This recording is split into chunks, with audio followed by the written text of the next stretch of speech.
Hello students, welcome back और YouTube channel study circle 24। Dear students, आज के video में हम बात करेंगे फिजिक्स का मॉडल पेपर। ठीक है, कि आपको किस प्रकार से आपको करने हैं क्वेश्चंस। और आज की ये वीडियो में हम सेट ए, फिजिक्स का सेट ए को पूरा एक्सप्लेन करके हम बताने वाले हैं। ठीक है, और बहुत ही जल्द हम आप लोगों को सारे सब्जेक्ट के जो सेट हैं अवेलेबल करा देंगे। ठीक है, तो आपको इस लास्ट जो आपके पास समय बचा हुआ है, तो आप मॉडल सेट, सैम्पल पेपर और प्रीवियस ईयर के क्वेश्चन पेपर से आपको बहुत अच्छे से अपनी तैयारी करनी है, जिससे कि आपका थ्योरी में 65 प्लस मार्क्स आ सकें। ठीक है, टोटल 70 में, राइट। और प्रैक्टिकल में कैसे आपको ज़्यादा से ज़्यादा मार्क्स मिल सके, इसके लिए भी हम आप लोगों को बता देंगे, एक वीडियो अलग से बता देंगे। ठीक है, तो आप उसके अनुसार फॉलो करेंगे तो आप बहुत अच्छे मार्क्स पा सकते हैं। मतलब 25 से लेकर 30 के बीच में। इट मीन्स 30 कैसे आप ला सकते हैं, इसके लिए हम ज़रूर आपको बताएंगे। ठीक है, तो चलिए आज का वीडियो स्टार्ट करते हैं। इससे पहले यदि आप चैनल पर नए हैं तो चैनल को सब्सक्राइब कर लीजिए, साथ ही बेल आइकन का बटन जरूर प्रेस करें। ठीक है, जिससे कि आपको लेटेस्ट वीडियो की अपडेट मिलती रहे। पहला प्रश्न है आपके पास यहाँ, विद्युत फ्लक्स क्या है और इसका एसआई मात्रक लिखना है। तो देखिए, विद्युत क्षेत्र में स्थित किसी क्षेत्रफल से अभिलंब जो गुजरने वाली बल रेखाएं होती हैं, कुल बल रेखाएं, उसको हम क्या बोलते हैं, इलेक्ट्रिक फ्लक्स कहते हैं, और उसको φe से प्रेजेंट करते हैं, राइट। क्योंकि विद्युत क्षेत्र की जो तीव्रता होती है, इंटेंसिटी ऑफ इलेक्ट्रिक फील्ड होती है E, और उसके अभिलंब जो गुजरने वाला पृष्ठ का क्षेत्रफल होता है वो ds होता है, जो कि एक छोटा क्षेत्रफल होता है, राइट। उस पृष्ठ से संबद्ध विद्युत फ्लक्स क्या होता है, E इंटू ds होता है। ठीक है, तो इस प्रकार से। और रही बात इसका कि कौन सी राशि है, राइट, तो इसका फॉर्मूला लिखेंगे आप, φe equal to E dot ES। ठीक है, तो विद्युत फ्लक्स का ऐसा ही मात्रक क्या होता है, न्यूटन इंटू मीटर स्क्वायर प्रति कूलम। और यह एक कौन सी राशि, अदिश राशि इसलिए क्योंकि ये क्या है, एक डॉट प्रोडक्ट है। ठीक है, डॉट प्रोडक्ट जो भी राशियाँ होती हैं वो क्या कहलाती हैं, अदिश राशियाँ कहलाती हैं। ठीक है, तो इस प्रकार से। अब देखिए नेक्स्ट अगला प्रश्न देख लीजिए कि किस रंग के प्रकाश के लिए निम्नलिखित अधिकतम एवं न्यूनतम होंगे। ठीक है, तो इस प्रकार क्या, फोकस दूरी, विचलन कोण और अपवर्तनांक। ठीक है, तो इसका आप ये देखिए, प्रश्न बैंक में भी ये प्रश्न दिया गया है, ये काफ़ी इंपॉर्टेंट प्रश्न हो जाता है। तो किस रंग के लिए, तो याद रखिएगा फोकस दूरी क्या होगा, लाल रंग के लिए अधिक होता है, और न्यूनतम किसके लिए होता है, वायलेट कलर के लिए। ठीक है, और फिर विचलन कोण, अगर विचलन कोण की बात करें तो ये अधिकतम वायलेट कलर के लिए होता है, और न्यूनतम क्या होता है, रेड कलर के लिए। और अगर रिफ्रैक्ट इंडेक्स की बात करें यानी अपवर्तनांक की बात करें, तो ये वायलेट के लिए मैक्सिमम और रेड के लिए मिनिमम होगा। ठीक है, तो इस प्रकार से इसको आप जरूर याद कीजिएगा, क्योंकि यहाँ से एक प्रश्न पूछे जाते हैं, ये जो प्रकाश की जो तीव्रता है या फिर प्रकाश के लिए निम्नलिखित अधिकतम एवं न्यूनतम जो दूरियां हैं वो किस प्रकार से होंगे, किस रंग के लिए होता है, ये जरूर पूछा जाता है। अगला प्रश्न देख लीजिए, प्रश्न है आपके पास, एक इलेक्ट्रॉन वोल्ट को परिभाषित कीजिए। ये भी 1 नंबर के लिए इंपॉर्टेंट प्रश्न है कि एक स्वतंत्र इलेक्ट्रॉन जब एक वोल्ट विभवांतर में त्वरित होता है ना, तो उसके द्वारा जो प्राप्त काइनेटिक एनर्जी है वो क्या हो जाती है, 1 इलेक्ट्रॉन वोल्ट हो जाती है। और 1 इलेक्ट्रॉन वोल्ट की ये वैल्यू होती है, इसको याद रखिएगा, कि 1.6 इंटू 10⁻19 जूल। ठीक है, और सिर्फ इलेक्ट्रॉन के लिए अगर आप निकालते तो यहाँ कूलॉम लिखते हैं। ठीक है, क्योंकि यहाँ 1 इलेक्ट्रॉन वोल्ट दिया हुआ है, इसलिए आप यहाँ पर जूल को शो करेंगे। नेक्स्ट है प्रतिबाधा यानी सी, है ना।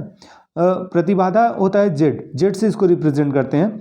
प्रतिबाधा उसका ऐसा ही मात्रक लिखना है, यानी प्रत्यावर्ती जो धारा होता है, यानी जो अल्टरनेट करंट आप जो पढ़े हो प्रत्यावर्ती धारा के लिए, प्रत्यावर्ती धारा के मार्ग में प्रतिरोध क्या होता है, संधारित्र और कुंडली।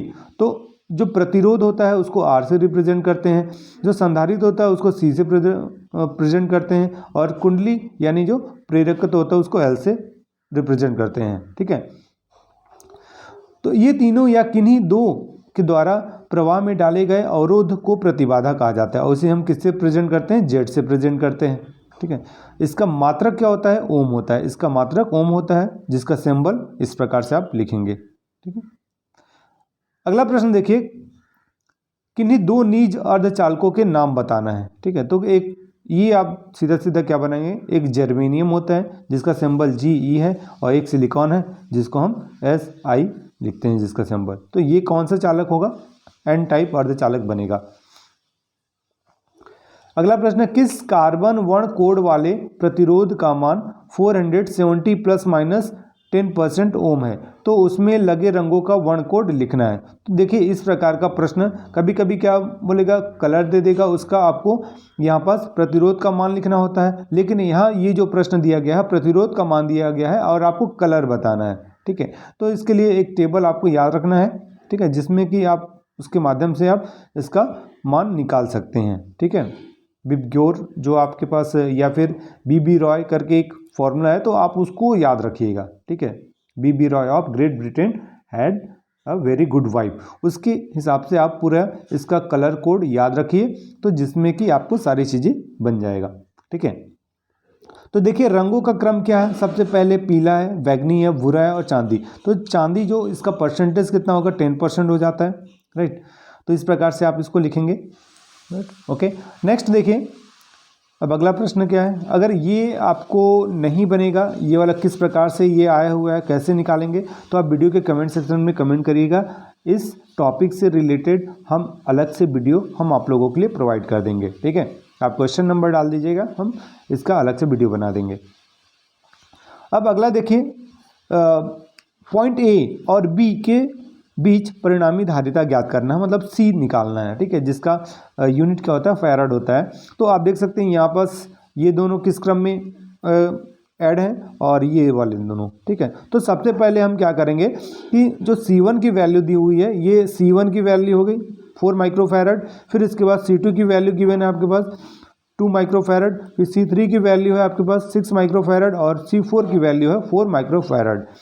ठीक है, तो यहाँ अगर हम देखें तो सबसे पहले C2 और C3 यानी 2 माइक्रोफैरड और ये 6 माइक्रोफैरड, ये दोनों किस क्रम में ऐड हैं, समांतर क्रम में परिणामी धारिता। इसके लिए निकालेंगे तो दोनों को प्लस कर देंगे। ठीक है, तो 2 + 6 कितना होगा, 8 माइक्रोफैरड। ठीक, तो ये सारे के सारे क्या हो जाएंगे, सीरीज क्रम में बन जाएंगे। इस प्रकार से ये इस प्रकार का फॉर्मेट अब बन जाएगा आपके पास। ठीक है, जिसमें कि इसका 4 माइक्रोफैरड दिया हुआ है और ये जो हमने निकाला ये कितना आ गया, 8 माइक्रोफैरड, और स्टार्टिंग में भी 4 माइक्रोफैरड दिया हुआ है। ठीक है, तो श्रेणी क्रम के लिए जो फॉर्मूला है, सीरीज ऑर्डर के लिए जो फॉर्मूला है वो क्या है आपके पास कि 1/C 1/C1 1/C dash 1/C4। ठीक है, तो इस प्रकार से अगर हम सारे वैल्यू को पुट कर दें यहाँ पर C1 C2 C1 C4 और C डैश का, तो ये आपको मिलेगा 1/4 1/8 1/4। 484 का एलसीएम अपने को लेना है। ठीक है, तो 484 का जब हम एलसीएम लेंगे तो कितना मिलेगा अपने को, 8 मिल जाएगा।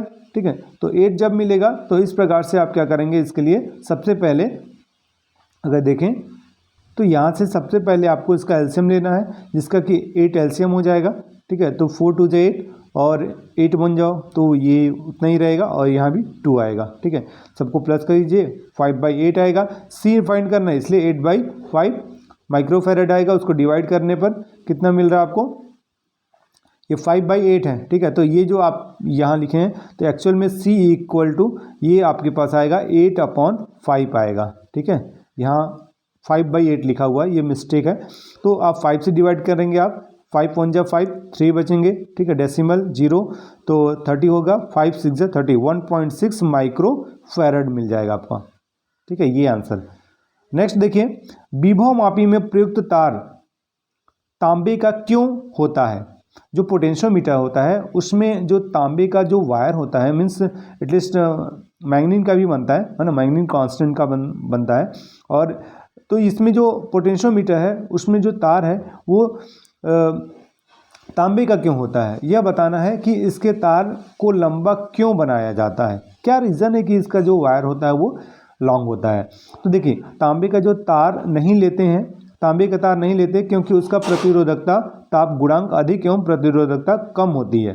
ठीक है, प्रश्न को एक बार अच्छे से ध्यान से पढ़िएगा कि विभव मापी में प्रयुक्त तार तांबे का क्यों नहीं लिया जाता। ठीक है प्रश्न है कि तांबे का तार क्यों नहीं प्रयुक्त करते हैं, तो इसी का रीज़न है कि तांबे का तार इसलिए नहीं लिया जाता क्योंकि उसका प्रतिरोधकता जो है, रेजिस्टिविटी जो है और उसका कॉफिशिएंट है वो क्या होता है, यानी क्यू फैक्टर क्या होता है उसका अधिक होगा, और प्रतिरोधकता क्या होती है, ये कम हो जाती है उसकी।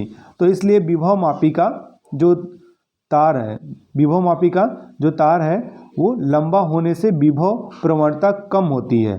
ठीक है, अगर तार लंबा रहेगा तो उसकी जो पोटेंशियल ग्रेडियंट है वो बहुत कम हो जाती है, और संतुलन बिंदु अधिक लंबाई पर प्राप्त होता है। ठीक है, जो बैलेंस पॉइंट होगा, इक्विलिब्रियम कंडीशन, वो अधिक लंबाई पर प्राप्त होता है।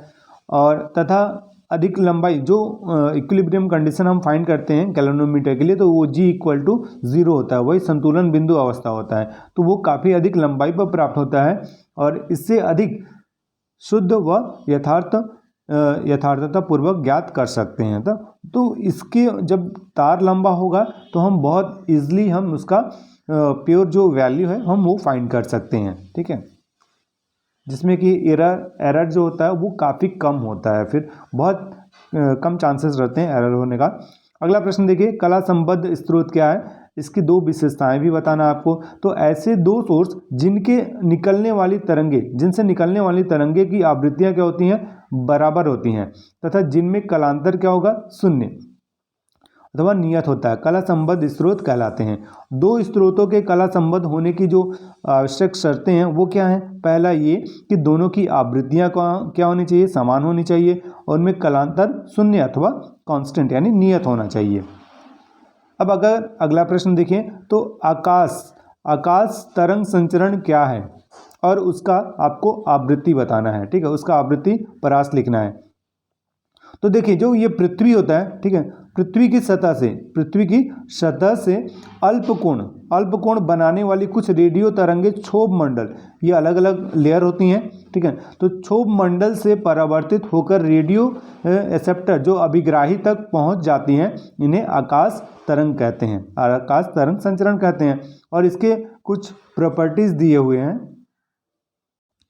तो इसके अगर प्रॉपर्टी अगर देखें तो पहला प्रॉपर्टी ये है इसका कि इसके द्वारा 30 हर्ट्ज से अधिक आवृत्ति वाले विद्युत चुंबकीय तरंगों का संचरण किया जाता है। और सेकंड है कि इसके द्वारा टेलीविजन प्रसारण, माइक्रोवेव लिंक तथा सैटेलाइट संचार किया जाता है। और इसका फ्रीक्वेंसी जो होगा वो फ्रीक्वेंसी रेंज कितना है, 30 हर्ट्ज से 30 मेगाहर्ट्ज तक। ठीक है, ये उससे अधिक हो सकता है, ये याद रखिएगा आप। तो ये 2 नंबर वाले आपके क्वेश्चंस भी कंप्लीट हो गए। अब आपका आता है 3 नंबर वाले क्वेश्चंस, जो कि काफ़ी ज़्यादा वेटेज रखता है आपके एग्जाम के लिए। सबसे ज़्यादा जो फोकस करना है आपको 3 मार्क्स वाले पर करना है, क्योंकि 3 के जो क्वेश्चंस हैं सबसे ज़्यादा आ रहे हैं। ठीक है, 12 क्वेश्चन आ रहे हैं, इट मीन्स 36 मार्क्स आपको यहाँ से मिलते हैं। ठीक है, तो आप इस तरीके से आप छोटे छोटे ब्लूप्रिंट के अकॉर्डिंग आप उन सभी चैप्टर को रेडी कीजिए जहाँ से 3 नंबर के प्रश्न आ रहे हैं। और ये जो सैम्पल पेपर है ना, मॉडल पेपर है, उससे आप जरूर सारे इंपॉर्टेंट क्वेश्चंस को कंप्लीट कीजिए, जिससे कि आपको ये 36 में से एनी हाउ 30+ मार्क्स ही मिले, तो आपका परसेंटेज अच्छा बन सकता है। तो चलिए देखते हैं 3 नंबर वाले प्रश्न किस प्रकार से हैं। यहाँ पास पहला जो प्रश्न है कि विद्युत वाहक बल, ये काफ़ी इंपॉर्टेंट प्रश्न भी है। ठीक है, और विभवांतर में अंतर आपको बताना है। तो इस प्रकार से आप इनको इसका डेफिनेशन पढ़ लेंगे, तो यूनिट पढ़ लेंगे, इसके यूजेस पढ़ लेंगे, तो आपको काफ़ी आसानी से आप लिख सकते हैं। कम से कम 4 पॉइंट आपको लिखना है। अगला प्रश्न देख लीजिए। प्रश्न है, एक समान चुंबकीय क्षेत्र में रखे दंड चुंबक यानी चुंबकीय द्विध्रुव को घुमाने में किए गए कार्य का व्यंजक बताना है, यानी वर्क आपको फाइंड करना है यहाँ पास। राइट, ठीक है। तो मान लेते हैं कि ये आपका एक छोटा सा डेरिवेशन है। ठीक है, इससे पहले मैंने एक वीडियो बना रखा है, जब इस चैप्टर का डिटेल कर रहे थे, तो आपको वहाँ मिल जाएगा। ठीक है, किस प्रकार से इसको वर्क फाइंड करना है। अगर आपको नहीं समझ में आता है तो आप वीडियो कमेंट सेक्शन में कमेंट कर सकते हैं, हम इसके आगे एक वीडियो और बना देंगे। ठीक है, अब इसके बाद देख लीजिए नेक्स्ट क्या है कि किसी वृत्ताकार कुंडली के स्वप्रेरण गुणांक से आप क्या समझते हैं, उसका मात्रक और बीमीय सूत्र लिखना है और प्रभावित करने वाले कारक बताना है। तो यहाँ पास क्या बोला गया, वृत्ताकार कुंडली के स्वप्रेरण गुणांक। ठीक है, तो स्वप्रेरण गुणांक के लिए याद रखिएगा कि किसी कुंडली में जब आई धारा, ये सपोज ये कोई कॉइल है, इसमें हम अगर आई करंट फ्लो कर रहे हैं I धारा प्रवाहित करने पर, उससे होकर गुजरने वाली जो चुंबकीय बल रेखाएं जो हैं इस प्रकार से, ठीक है।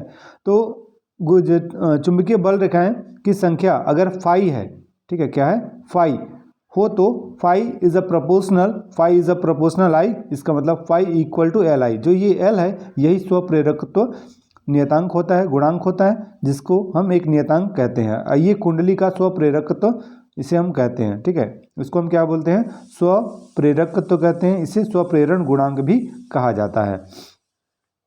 और इसमें यदि I का मान अगर हम 1 कर दें तो फाई का मान क्या हो जाएगा, L हो जाएगा। अतः कुंडली का स्वप्रेरकत्व आंशिक रूप से कुंडली से गुजरने वाली चुंबकीय बल रेखाओं की संख्या के बराबर होता है, जो कुंडली में एकांक धारा प्रवाहित करने पर उत्पन्न होता है। अर्थात E equal to minus d phi by d t लिखेंगे हम। तो d by d t, phi की वैल्यू क्या है, एल आई, तो यहाँ से आप प्रेजेंट कर सकते हैं minus L equal to d I upon d t, ठीक है। अब नेक्स्ट आगे के जो प्रश्न हैं वो देख लीजिए आप। प्रश्न है आपके पास, इसी का और भी है आंसर आगे का, कि जहाँ नेगेटिव साइन क्या है, ये प्रेजेंट करता है कि प्रेरित विद्युत वाहक बल की दिशा इस प्रकार होती है कि वह कुंडली में प्रवाहित होने वाली जो मेन करंट है उसमें परिवर्तन का विरोध करे। तो इस प्रकार D I by d T equal 1, यानी यूनिट के लिए बताया गया है, तो E बराबर एल आ जाएगा, ठीक है। फिर इसके बाद किसी कुंडली का स्वप्रेरकत्व तो संख्यात्मक रूप से उस प्रेरित विद्युत वाहक बल के बराबर होता है। अर्थात अगर हम देखें यहाँ पास, तो L बराबर जो इसका मान आएगा कितना, ये mu pi n square r upon 2, ठीक है। तो इस प्रकार वृत्ताकार कुंडली के स्वप्रेरकत्व का ये फॉर्मूला मिल जाएगा आपको। तो स्पष्ट है कि वृत्ताकार कुंडली का स्वप्रेरकत्व निम्न कारकों पर निर्भर करता है। तो ये जो फॉर्मूला में आया हुआ है ना, तो आप इसी पर आप बता सकते हैं। यहाँ n क्या है, फेरों की संख्या है, तो आप लिख दीजिए कुंडली में फेरों की संख्या n पर। और r क्या है, त्रिज्या है, तो आप लिख दीजिए कि कुंडली की त्रिज्या r पर, ठीक है। कुंडली की त्रिज्या बढ़ाने पर उसका स्वप्रेरकत्व गुणांक बढ़ जाएगा। फिर कुंडली के भीतर रखे पदार्थ की चुंबकशीलता, ये म्यू क्या है, किसको प्रेजेंट कर रहा है, चुंबकशीलता को। तो कुंडली के भीतर जो है, अगर हम अधिक चुंबकशीलता का पदार्थ रखने पर उसका क्षेत्रफल, उसका स्वप्रेरकत्व क्या होता है, बढ़ जाता है, ठीक है। इसे आपको याद रखना है। और इसका डायमेंशनल फॉर्मूला याद रखिएगा, बी में सूत्र होता है M1L2 T-2 और A-2। ये लॉजिक गेट से एक प्रश्न आएगा आपका 3 नंबर का, तो आप इसे बहुत अच्छे से कर लीजिएगा, ठीक है। एक प्रश्न 100% श्योर है, लॉजिक गेट से पूछा जाता है। तो यहाँ तो यहाँ पास आपके पास जो प्रश्न दिया गया है वो दिया है, नीचे दिए हुए लॉजिक गेट को पहचान कर उसका बुलियन व्यंजक आपको बताना है और ट्रुथ टेबल भी बनाना है। तो अगर ये देखोगे आप, तो ये आपका और नॉर गेट, ये क्योंकि यहाँ जॉइन है, यहाँ अगर छोटा सा अगर सर्कल रहेगा तो वो कॉम्बिनेशन गेट होता है, ठीक है। नॉर गेट और नैंड गेट क्या होते हैं, कॉम्बिनेशन गेट होते हैं। और बाकी के 3 गेट सिंपल गेट में आ जाते हैं, और gate, and gate and not gate, ठीक है। तो इसका जो बुलियन एक्सप्रेशन है वो क्या लिखेंगे आप, y equal a plus B. तो सबसे पहले आप क्या फाइंड करेंगे, और गेट के लिए आप निकालेंगे, ठीक है। और फिर उसके बाद जस्ट उसका अपोजिट कर देंगे तो आ जाएगा आपका नॉर गेट के लिए, ठीक है। तो देखिए कैसे करना है आपको। सपोज a और b ये 2 इनपुट हैं, राइट। तो जब दोनों 0 होंगे तो उसकी वैल्यू क्या होती है, 0 होती है, राइट। इसके बाद 0 और 1, ये केवल मैं और गेट के लिए बता रहा हूँ, 0 और 1 1 होता है, और फिर 1 1, तो दैट टाइम भी 1 ही होगा। यहाँ पास 1 1 दिया हुआ है, बट यहाँ 1 और 0 होना चाहिए। फिर इसके बाद 1 और 1, तो दैट टाइम 1 होगा, ठीक है। अब इसके बाद इसका नॉट गेट में जब फाइंड करेंगे तो 0 का अपोजिट 1 हो जाएगा, बाकी 1 के लिए 0, 1 के लिए 0, और यहाँ भी 1 के लिए 0 हो जाएगा, ठीक है। अब नेक्स्ट क्वेश्चन नंबर 15 है, कॉमन इमिटर विधा में यानी CE विधा में NPN ट्रांजिस्टर की क्रियाविधि आपको बताना है, उसका वर्किंग मेथड बताना है आपको, और विद्युत परिपथ उसको ये शो करके, ठीक है। तो इसमें देखिए सबसे इंपॉर्टेंट हो जाता है ये एरो डायग्राम, ठीक है। एरो डायग्राम इसके अकॉर्डिंग बनता है NPN, क्योंकि जो हमेशा always will be current flowing P to N, हमेशा जब करंट जो फ्लो होता है ना P से N की ओर होता है। तो देखिए आप यहाँ N, P और N, ठीक है। तो P क्या है, बेस पॉइंट पे है, तो इसलिए इसका P के तरफ ही होगा, तो यहाँ पर हम इसलिए रिप्रेजेंट करेंगे P की तरफ, डायग्राम इसका शो करेंगे, यानी एरो डायग्राम। ओके, तो इसके अनुसार आपको ये कंप्लीट करना है। अब आगे देखिए, इसके आगे का इसे आप बनाइएगा, क्योंकि मैक्सिमम थ्योरी है ये, ठीक है। अगला प्रश्न है, आइंस्टीन का प्रकाश विद्युत समीकरण व्युत्पन्न कीजिए, इसकी सहायता से प्रकाश विद्युत प्रभाव के नियम को समझाना है आपको। तो यहाँ आइंस्टीन इक्वेशन से आपको बताना है कि इसके अनुसार h न्यू ऊर्जा के कोई फोटॉन किसी धातु के सतह पर आपतित होता है, तो यह ऊर्जा दो प्रकार से खर्च होती है, यानी व्यय होती है। एक क्या होता है, ऊर्जा का एक भाग धातु की सतह से इलेक्ट्रॉन को हटाने में व्यय हो जाता है, जिसे धातु का वर्किंग फंक्शन कहते हैं, यानी फाई कहते हैं, कार्यफलन। और बाकी जो शेष बचा ऊर्जा है, ऊर्जा का शेष भाग उत्सर्जित इलेक्ट्रॉन को गतिज ऊर्जा यानी काइनेटिक एनर्जी फॉर्म में व्यय हो जाता है। माना कि गतिज ऊर्जा का अधिकतम जो भाग है ना वो E के है, यानी काइनेटिक एनर्जी के लिए रिप्रेजेंट किया जाता है। तो इस प्रकार से h न्यू, h क्या है, प्लांक कांस्टेंट होता है, और फाई एक फ्लक्स है, और E के यहाँ पास आपको मिलता है फाई क्या हो जाएगा, मतलब कार्यफलन है ना, जिसको हम बोलेंगे कार्यफलन, और E क्या है, काइनेटिक एनर्जी। तो इसको ट्रांसपोज कर दीजिए, मतलब पक्षांतर कर दीजिए, तो h न्यू माइनस क्या मिलेगा, फाई मिलेगा। अब इसके बाद जो आप इसके आगे का शो करेंगे तो वो इस प्रकार से होगा इक्वेशंस के अनुसार। इक्वेशंस क्या होगा इसका, कि यदि उत्सर्जित इलेक्ट्रॉन का अधिकतम वेग v मैक्सिमम तथा इसका मास यानी द्रव्यमान m है, तो E के इक्वल टू 1/2 यानी हाफ mv², ये काइनेटिक एनर्जी का फॉर्मूला यूज़ करेंगे। अब दोनों इक्वेशन से अगर हम देखें तो E के की वैल्यू वहाँ थी h न्यू माइनस फाई, उसे दोनों को इक्वल कर देंगे। अब यदि आपतित फोटॉन की ऊर्जा एनर्जी जो है धातु के कार्यफलन मतलब फाई के बराबर है, तो धातु की सतह से उत्सर्जित इलेक्ट्रॉनों का वेग जो है v मैक्सिमम 0 होगा, और आपतित फोटॉन की आवृत्ति न्यू दहली आवृत्ति न्यू नॉट के इक्वल हो जाएगी। तो इस प्रकार से अगर हम देखें तो इसकी वैल्यू टोटल हम क्या लेते हैं, 0, ठीक है। यानी अब h nu minus phi equal to 0 मिल जाएगा अपने को। तो इसको अगर फाई को इधर ट्रांसपोज कर दें तो फाई की वैल्यू h न्यू नॉट मिल गया, और न्यू के प्लेस पर क्या रखना है, यानी न्यू जो फ्रिक्वेंसी है, आवृत्ति है, उसके जगह पे न्यू नॉट करना है। ओके, अब h न्यू नॉट जो फाई की वैल्यू है आपको इक्वेशन नंबर 3 यानी यहाँ पास इसकी वैल्यू पुट करना है, ठीक है। तो जब यहाँ पास इसकी वैल्यू पुट कर देंगे तो h nu minus h new not हो जाएगा, ठीक है। तो इस प्रकार आप उसको ऐसा शो करेंगे। नेक्स्ट इसकी वैल्यू इक्वेशन नंबर 3 में रखना है, तो ये मिल गया। अब यहाँ h कॉमन है, ठीक है, उससे आप कॉमन कीजिएगा तो न्यू माइनस न्यू नॉट आ जाएगा। तो ये क्या मिल गया आपको, प्रकाश विद्युत समीकरण, आइंस्टीन का प्रकाश विद्युत समीकरण, ठीक है। तो इस समीकरण को हम क्या बोलते हैं, इस समीकरण के आधार पर प्रकाश विद्युत प्रभाव की जो धारणा है वो आप निकाल सकते हैं। इस प्रकार इसकी धारणा के अनुसार निम्नानुसार कुछ परिभाषित कर सकते हैं कि यदि किसी निश्चित आवृत्ति यानी न्यू के प्रकाश की तीव्रता बढ़ाई जाए तो क्या होगा, धातु के सतह से प्रति सेकंड टकराने वाले फोटॉनों की संख्या उसी अनुपात में बढ़ जाएगी, क्योंकि प्रति सेकंड इकाई क्षेत्रफल पर जितनी प्रकाश ऊर्जा गिरती है वही प्रकाश की तीव्रता होती है, और फोटॉन की संख्या ऊर्जा की मात्रा के अनुक्रमानुपाती होती है, ठीक है। और इसी का जो दूसरा पॉइंट लिखेंगे कि यदि प्रकाश की आवृत्ति को बढ़ाया जाए तो इलेक्ट्रॉनों की अधिकतम जो गतिज ऊर्जा है वो भी उसी अनुपात में बढ़ जाती है। आइंस्टीन समीकरण से यह स्पष्ट होता है कि E के is a proportional h new, और दूसरा new is the less than new not. तो आइंस्टीन समीकरण के अनुसार इलेक्ट्रॉन की गतिज ऊर्जा नेगेटिव होगी, जो कि असंभव है, ऐसा इट नॉट पॉसिबल। ओके, तो इस स्थिति में इलेक्ट्रॉन निकलने ही नहीं, चाहे प्रकाश की तीव्रता कितनी भी बढ़ा दी जाए। फिर अगला चौथा पॉइंट मिलेगा कि फोटॉन को विभाजित नहीं किया जा सकता, इसलिए किसी धातु से प्रकाश इलेक्ट्रॉनों का उत्सर्जन केवल तब होता है जब वह फोटॉन को ज्यों ज्यों ज्यों का त्यों अवशोषित कर ले यानी एब्जॉर्ब कर ले। इस प्रकार धातु पर प्रकाश के गिरते ही फोटोन अपनी ऊर्जा इलेक्ट्रॉन देकर स्वयं समाप्त हो जाता है, ठीक है, और उसी क्षण इलेक्ट्रॉन उत्सर्जित हो जाता है। यह क्रिया तात्क्षणिक होती है। तो इस प्रकार से आपको सारा डिटेल करना है। तो इस प्रकार से ये 3 नंबर के प्रश्न आपको पूरे कंप्लीटली अच्छे से करना है।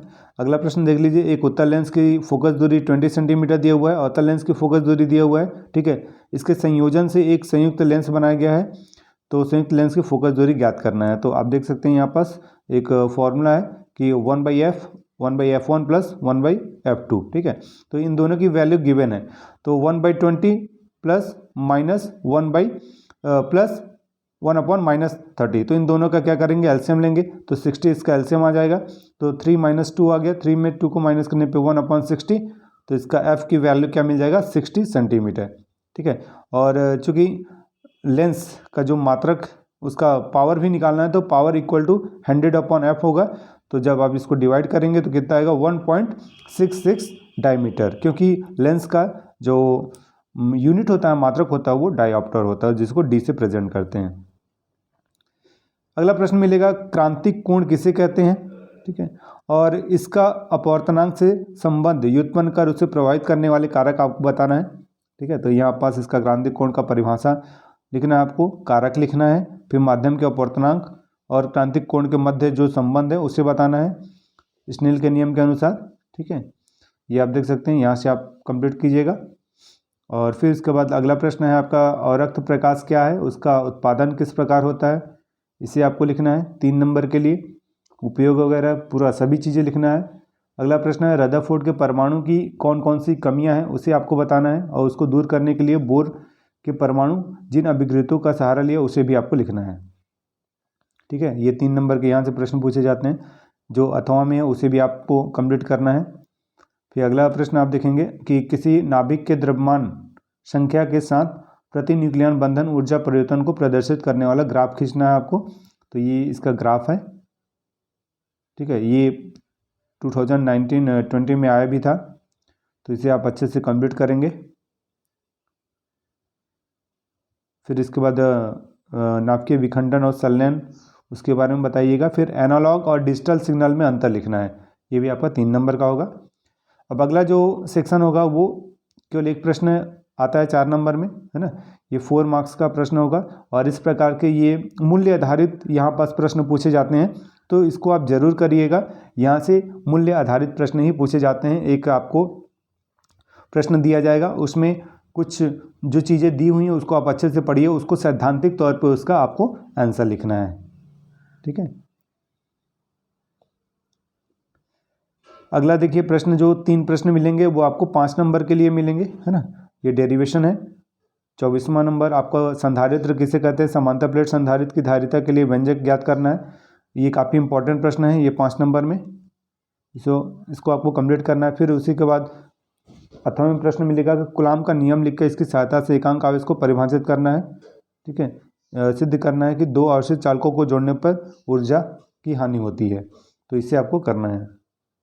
और अगर ये डेरिवेशन समझ में नहीं आता आपको, तो वीडियो के कमेंट सेक्शन में कमेंट कीजिएगा क्वेश्चन नंबर डालकर, हम नेक्स्ट वीडियो पूरी डिटेल के साथ बता देंगे, ओके। क्योंकि वीडियो काफ़ी लंबी हो जा रही है, इसलिए हम इसको शॉर्ट में हम इसको समझा दे रहे हैं आपको।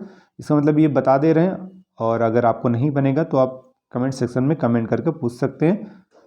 नेक्स्ट वीडियो ज़रूर हम डिटेल कर देंगे, ओके। तो ये ऊर्जा हानि को भी आपको यहाँ लिखना है, बताना है। अगला प्रश्न मिलेगा, साइक्लोट्रॉन क्या है, इसका वर्णन करना है। जो पॉइंट्स दिया उसी के अनुसार करेंगे आप। फिर अगला प्रश्न, एक समान चुंबकीय क्षेत्र क्या है, इसके कैसे दर्शा सकते हैं, है ना, उसे आपको लिखना है। संरचना पूरा कंस्ट्रक्शन पूरा बताना है।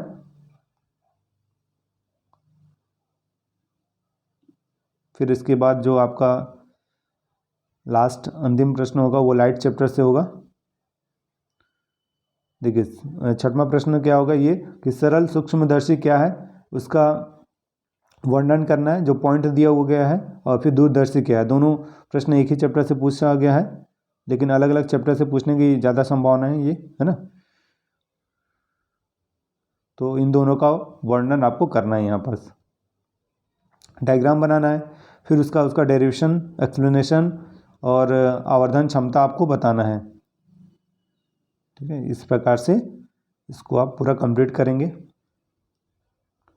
ये खगोलीय दूरदर्शी का वर्णन और वीडियो की रिवोल्यूशंस थोड़ा सा आप इंक्रीज करके आप देख सकते हैं, वीडियो क्लियर दिखेगा आपको। ओके स्टूडेंट्स, तो आज के वीडियो में इतना ही। मिलते हैं हम आपसे नेक्स्ट वीडियो में। इस वीडियो को लाइक और शेयर जरूर करें। Okay, thank you and good luck.